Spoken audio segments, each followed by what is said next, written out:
Party Zaker party Zaker party Zaker party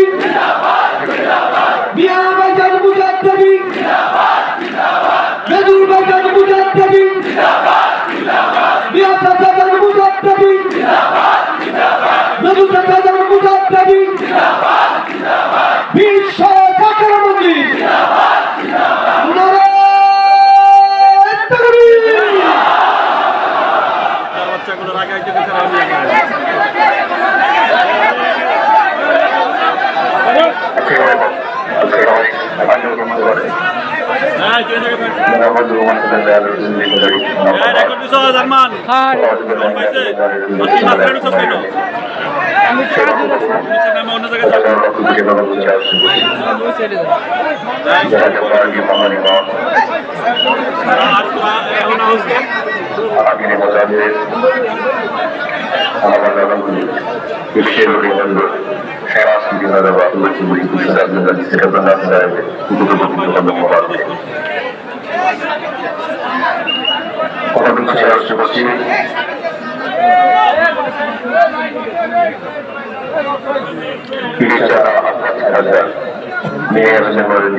যাকে পারি দূর দূরান্ত থেকে আসা, যাকে পারি মূল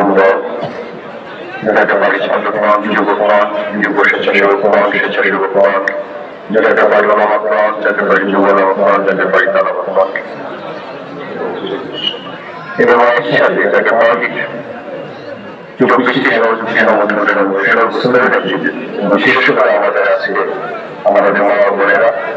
যাকে পারি মহিলা প্রাণ এবং যাকে পারি ছাত্রীপ্রাণ, নেতৃবৃন্দ, আমি সেগুলোর উদ্দেশ্যে আমাদের যারা আসসালামু আলাইকুম ওয়া রাহমাতুল্লাহি ওয়া বারাকাতুহু। আশা করি আপনারা সবাই ভালো আছেন এবং আল্লাহর অশেষ মেহেরবানিতে আমরা সবাই সুস্থ আছি। বর্তমান যে বাস্তবতা আজ থেকে আমার পাশে আছেন, বিগত 15 বছরে সেনাজ্ঞান থেকে যখন বাংলাদেশের অর্থনীতি, বাংলাদেশের রাজনীতি, বাংলাদেশের ধর্মীয় অঙ্গনে বিভাজন এবং বিভেদ বিগত 15 বছরে আমি আমার দৃষ্টিভঙ্গিতে যা দেখেছি, আসলে সত্যিকার অর্থে অতীতের চর্চা এবং বর্তমানে যে সংস্কৃতি বর্তমানে বাংলাদেশে বিরাজ করছে, সেটা আসলে কোনো পবিত্র মানুষ, কোনো সৎ মানুষ, কোনো মেধাবী মানুষেরা কিন্তু সত্যিকার অর্থে কোনো সেবামূলক কোনো অবস্থান নেওয়ার জন্য মানুষের খেদমত করার কোনো সুযোগ সুবিধা কোনো কিছু নাই। অতীতে আমরা দেখেছি মানুষের রাজনৈতিক অধিকার থেকে শুরু করে অর্থনৈতিক সরলতা, ন্যায্যতা, আইনের শাসন, সরলতা, যারা সত্যিকার আসলে বাংলাদেশ সত্যিকার অর্থে স্বাধীন করেছিল, যে স্বপ্ন নিয়ে আমরা ৭৭ দেশটাকে আমরা স্বাধীন করেছিলাম। ইসলামী মূল্যবোধ, ইসলামের মূল আদর্শ, ইসলামের সাহসিকতার মনোনময় রূপ, তাছাড়া শিক্ষার পাশাপাশি সেরোইদের শিক্ষা সমন্বিত রেখে একটি উজ্জ্বল সমৃদ্ধশালী রাষ্ট্র বিনির্মাণে লক্ষ্য রেখে আমরা এনায়ত করি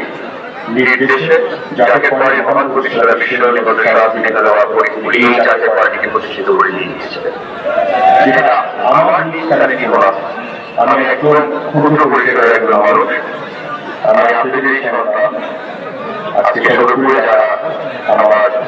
আমাদের প্রতিবেশী যারা রয়েছে, আমাদের আত্মীয় স্বজন যারা রয়েছে, আমি সকলের প্রতি সম্মান রেখে বলেছি এবং বিশেষ করে যারা পুরোহিত যারা রয়েছে, আপনারা জানেন এই মানবগুলোর জন্য আমাদের ইমাম যারাকে পরিবহন প্রতিষ্ঠাতা তিনি স্লোগান দিয়েছেন যে যাকে পড়াটি জিন্দাবাদ, গোলাপ ফুলের জন্য একটা করে ভোট দিয়েছিলেন। এই কারণে দেশের মানুষের একটি বিকল্প উন্নয়ন হয়, একটি রাষ্ট্র নির্মাণে যেখানে সমতা, ন্যায্যতা, আইনের শাসন, মানুষের প্রতি সম্মান, অন্য ধর্মাবলম্বীদের প্রতি সম্মান, ইজ্জত, তাসাউফের যে শিক্ষা, ইসলামের যে প্রকৃত যে শিক্ষাগুলো রয়েছে,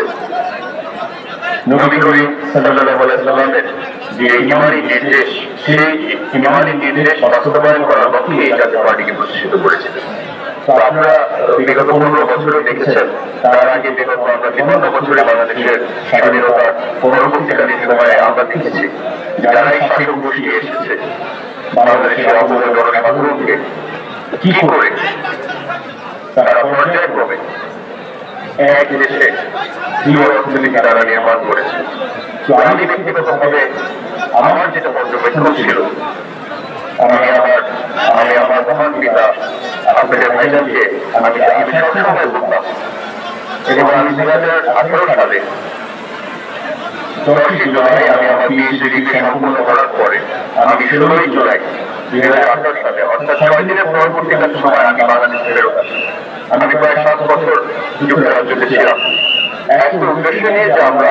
বাংলাদেশটাকে আসলে সত্যিকার অর্থে নতুন করে আমরা একটু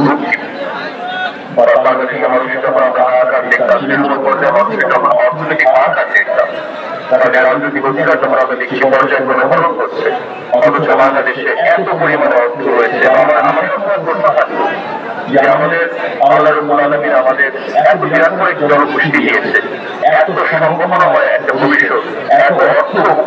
উপলব্ধ বাংলাদেশের মানুষের আমাদের বর্তমানে বাজেটে রয়েছে,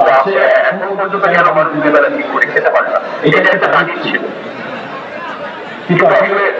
বাস্তবতা হচ্ছে আপনারা কোন দিকে জানেন, আমি ফেরত আসার পরে এবং তার পরবর্তীকালীন সময় বাংলাদেশের রাজনৈতিক ময়দানে যে ধরনের নোংরামি হয়, যে ধরনের অপরাজনৈতিক চর্চা হয়, আসলে অনেক সময় মনে হয়েছে যে হয়তো এই দেশে এরকম সংস্কৃতিতে, এরকম অপরাজনৈতিক সংস্কৃতিতে আসলে মনে হয় কোনো ভালো মানুষের দেশের মানুষের সম্পর্ক করার হয়তো কোনো সুযোগ থাকবে না। কিন্তু আমার দাদার ইমানি নির্দেশনা আমি সবসময় করে রাখবো। তারা যেন আমাদের বলতেন সবসময় যে জীবনের শেষ রক্তটুকু বিন্দু করে হলেও এই জাতির কল্যাণে, এই জাতির সার্বিক উন্নতির জন্য তোমাদের শেষ রক্তটুকু বিন্দু দিয়ে হলেও তোমাদের জীবন যাপন, তোমাদের মেধা, তোমাদের সুরঙ্গ উৎসর্গ করবে। এবং সর্বকালের সর্বশ্রেষ্ঠ মহামানব হযরত মুহাম্মদ সাল্লাল্লাহু আলাইহি ওয়াসাল্লামের ইমানি নির্দেশ, এই সত্যের ঠান্ডা বাংলাদেশের প্রত্যেকটা গ্রামে গ্রামে, পাড়া মহল্লাতে এই জাতীয় পার্টি সত্যের ঠান্ডা তোমরা উত্তোলন করে ছাড়বে ইনশাআল্লাহ। অনেক সময় মনে হয়েছে যে হয়তো এই লড়াই, সংগ্রাম হয়তো আমরা টিকে থাকতে পারবো না। বিচারিক কাঠামোকে যেভাবে বাংলাদেশে রাজনৈতিক হাতিয়ার হিসাবে ব্যবহার করা হয়েছে, রাষ্ট্রযন্ত্র যেভাবে জুলুম নির্যাতন করেছে, আমি খালি বিগত 15 বছরের কথা বলছি, বাংলাদেশের 15 বছরের ইতিহাসে এমন একটি পরিস্থিতি থেকে আসলে একটি পবিত্র দলের একজন পবিত্র নেতার আসলে বাংলাদেশের অত্যন্ত আমি মনে করি এমন একটি কারণ যেভাবে আমি মনে করি বাংলাদেশের আমার অপেক্ষা নেওয়া আমাদের এই সুযোগকেও আমি আপনাদের সামনে উপস্থাপনা করার একটাই কারণ, ধর্ম, বর্ণ নির্বিশেষে আমি সকলের প্রতি আমি আহ্বান জানাই, বিশেষ করে আমাদের সমাজে যারা রয়েছে, জাতীয় পার্টি সর্বস্তরের নেতৃবৃন্দ, শরীয়তের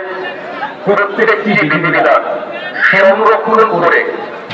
আমরা আমাদের ইসলামের তাসাউফের শিক্ষা আমরা চর্চা করি, মাজার আমরা জিয়ারত করি, আল্লাহর পরিবার, আল্লাহর যারা পুণ্যবান যারা রয়েছেন, হযরত শাহজালাল রহমাতুল্লাহ আলাইহি, হযরত শাহজালাল রহমাতুল্লাহ আলাইহি, হযরত শাহজালাল রাজা ওয়াজদানি রহমাতুল্লাহ আলাইহি, আমাদের দাদা হুজুর খাজা ইনায়েত করি, এবং আমাদের আখিরি মুজাদ্দিদ, আখিরি মুর্শিদ জামাল ইমাম বিশ্বনবী খাজা ফরিদ করি। আপনার বাংলার ইতিহাস লিখতে হলে আল্লাহর বন্ধুদেরকে বাদ দিয়ে আপনার বাংলার ইতিহাস আলোচনা করতে পারেন না। এবং একই সাথে আপনার ইসলামের ইতিহাসও এই জমিনে আপনি তাদেরকে যদি অবমাননা করেন, তাদেরকে যদি হেয় প্রতিপন্ন করার যত ধরনের ষড়যন্ত্র করা হয়েছে, কিন্তু দেখেছি বর্তমানে আমরা কিছুটা করে দেখতে পাচ্ছি। আমি বিনীতভাবে অনুরোধ করব, যাকে পার্টি কারো পায়ের উপরে পাড়া দিয়ে কোনো সময় রাজনীতি করে না। আমরা কোন জোটে আমাদের জন্ম রক্ত থেকে আমরা কোন জোটে অন্তর্ভুক্ত হই নাই। আমরা এক স্বতন্ত্র নীতি নিয়ে চলি। ইসলামের মূল্যবোধ এবং জাতীয়তাবাদী চেতনা আমরা স্পষ্টভাবে আমরা বলেছি। সেটা যাকে পার্টি মাননীয় চেয়ারম্যান সোহরাওয়ার্দী উদ্যান ময়দানে বলেছিলেন যে আমাদের জোট বাংলাদেশে 8 কোটি মানুষের সাথে, এবং আগামী দিনে যদি সত্যিকার অর্থে আমরা একটি কল্যাণ রাষ্ট্র যদি সত্যিকার অর্থে আমরা গঠন করতে চাই, আমি আপনাদের নিকট অনুরোধ করছি ইসলামের বাহ্যিক শরীয়তের যে শিক্ষা, সেই শিক্ষার জায়গায় অন্তর থেকে একই সাথে তাত্ত্বিক যে শিক্ষাটা রয়েছে সেই দিকে যদি আমরা ভরপুর না হই, তাহলে ইসলামের যে পূর্ণতা, যে তাত্ত্বিক দর্শন, সেটা অবমাননা করা হবে। এবং একই সাথে আল্লাহর ওলিগণ যারা বাংলাদেশে ইসলামকে প্রতিষ্ঠিত করেছে, সংগ্রাম করেছে ইসলামের জন্য, তাদেরকে যদি আমরা যথার্থ সম্মান দিতে যদি আমরা ব্যর্থ হই, আমি মনে করি বাংলাদেশের ইতিহাসের সাথে এবং বাংলাদেশের ইসলামের ইতিহাসের সাথে সরাসরি আমি মনে করি অবমাননা করার আমি ব্যক্তিগতভাবে মনে করি হবে। তো আজকে আমাদের মুসলমান ভাইয়েরা, আমাদের মুসলমান বাবা বোনেরা এবং একই সাথে হিন্দু সম্প্রদায়ের যারা আমার বক্তব্য শুনছেন, বৌদ্ধ সম্প্রদায়ের যারা আপনারা রয়েছেন, আমরা আমার দাদার ব্যাপারে আমরা কোন দিকে আপনারা সবাই জানেন। দাদা হুজুর সবসময় বলতেন যে ইসলামের প্রকৃত ধর্ম হচ্ছে মানবতার ধর্ম। তো যেখানে মানবতা থাকতে পারে না, যেখানে ন্যূনতম শৃঙ্খলা থাকে না, যেখানে সুরক্ষতা থাকে না, সেখানে কি করে ইসলামের এই তাত্ত্বিক দর্শন কি করে জীবিত থাকে? তো আমি আপনাদের নিকট আমি বলছি, এই জাতীয় পার্টিকে আমাদের সারা বাংলাদেশে প্রতিটি পাড়া মহল্লাতে, প্রতিটি গ্রামে, প্রতিটি ওয়ার্ডে এই 4500 ইউনিয়ন, 330টা পৌরসভা